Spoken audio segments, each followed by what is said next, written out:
ဘာဝတရားရဲ့အလှတရားနဲ့ရှေးဟောင်းသမိုင်းကြောင်းတွေပေါင်းစပ်နေတဲ့နေရာတစ်ခုကိုစိတ်ကူးကြည့်စေချင်ပါတယ်။ဩစတြီးယားနိုင်ငံက Danube မြစ်တစ်လျှောက်မှာရှိတဲ့ဝချောင်းဒေသဟာအချိန်ကာလတွေရပ်တန့်နေသလားလို့ထင်ရလောက်အောင်ကိုမှော်ဆန်လွန်းလာပါတယ်။ Melk နဲ့ Krems မြို့တွေကြားကဒီမြစ်ဝမ်းဒေသဟာသမိုင်းမတင်မီခေတ်ကတည်းကတဖြည်းဖြည်းပြောင်းလဲလာခဲ့တဲ့အထောက်အထားတွေကိုပုံစံမပြတ်ထိန်းသိမ်းထားနိုင်တာဖြစ်ပါတယ်။ဒီနေရာဟာသမိုင်းကြောင်းကိုမြန်နိုးပြီးအီးချမ်းတဲ့အလှတရားကိုရှာဖွေနေတဲ့သူတွေအတွက်အဖိုးမဖြတ်နိုင်တဲ့ယတနာတစ်ခုလိုဖြစ်နေပါတယ်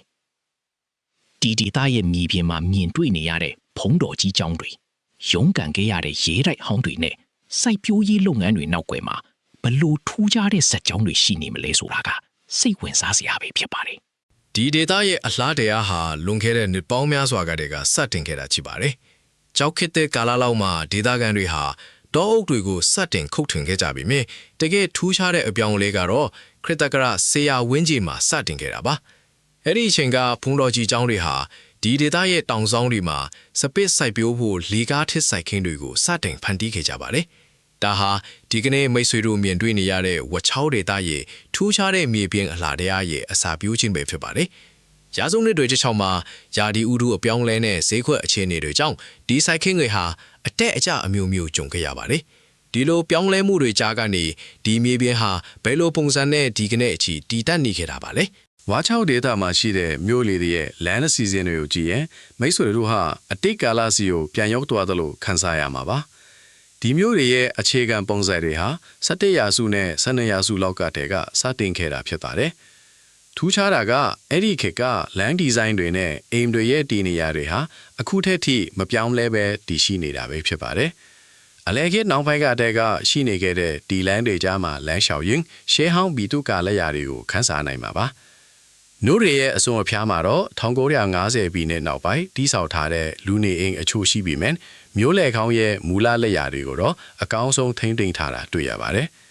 ဒါပေမဲ့ဒီအိမ်တွေရဲ့နာယံတွေနောက်ွယ်မှာနောက်ထပ်စိတ်ဝင်စားစရာအသေးစိတ်အချက်လက်တွေရှိနေပါသေးတယ်။15ရာစုနဲ့16ရာစုတွေမှာတစ်သားအိမ်တွေနေရာမှာကြောက်တုံးတွေနဲ့တိဆောက်တဲ့အိမ်တွေအစားထိုးဝင်ရောက်လာခဲ့ပါတယ်။စပစ်ဆိုင်ပြိုးသူတွေရဲ့အိမ်တွေဟာများသောအားဖြင့် U ပုံထန်တာဒါမှမဟုတ် L ပုံထန်တွေဖြစ်ကြပါတယ်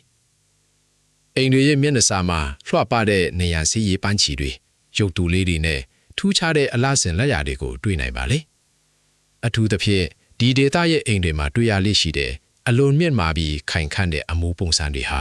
ဝချားအိမ်တွေရဲ့အမှတ်သားတစ်ခုလိုတောင်ဆိုနိုင်ပါလေ။ဒါအပြင်ရှေးဟောင်းတဲခိုခန်းတွေမြင်းစရတွေနဲ့စစ်ယုံဟောင်းတွေဟာလည်းမျိုးပြည့်တိဆောက်ပုံထဲမှာဟန်ချက်ညီညီပါဝင်နေပါလေ။ဒီဆောက်အုံတွေအားလုံးကလူသားတွေနဲ့တဘာဝတရားဘယ်လိုအတူတူရှင်သန်ခဲ့ကြတယ်လဲဆိုတာကိုသက်သေပြနေတာပဲဖြစ်ပါလေ။ဝါချောင်းဒေသဟာပြတိုက်တစ်ခုလိုသိမ်းဆည်းထားတဲ့နေရာမျိုးမဟုတ်ပဲလူတွေတကယ်နေထိုင်ပြီးအလုပ်လုပ်နေကြတဲ့ရှင်သန်နေတဲ့နေရာတစ်ခုဖြစ်ပါတယ်။18462ဟက်တာရှိတဲ့ဒီနယ်မြေကြီးကိုနီလန်းပေါင်းစုံနဲ့ကာကွယ်စောင့်ရှောက်ထားပါတယ်။19ရာစုနှောင်းပိုင်းကတည်းကဒီဒေသကိုကာကွယ်ဖို့ဥပဒေတွေစတင်ခဲ့ပြီးအခုဆိုရင်အစိုးရအဆင့်ဆင့်နဲ့ဒေသခံအဖွဲ့အစည်း73ခုကပူးပေါင်းစီမံခန့်ခွဲနေတာဖြစ်ပါတယ်။စိုက်ပျိုးရေးခရီးသွားလုပ်ငန်းနဲ့သဘာဝပတ်ဝန်းကျင်ထိန်းသိမ်းရေးတွေကိုဟန်ချက်ညီအောင်ဆောင်ရွက်နေကြပါတယ်။လူသားတွေရဲ့စင်စက်မပြတ်ကြိုးစားအားထုတ်မှုကြောင့်ဒီဒေသဟာကမ္ဘာအမွေနှစ်အဖြစ်အတိအမှတ်ပြုခံခဲ့ရတာပါ။အစင်အလာတွေကိုတန်ဖိုးထားတတ်တဲ့စိတ်ဓာတ်ကပဲဒီလိုလှပတဲ့မြေပြင်မျိုးကိုနောင်မျိုးဆက်တွေအတွက်ဆက်လက်တည်ရှိနေစေမှာဖြစ်ပါတယ်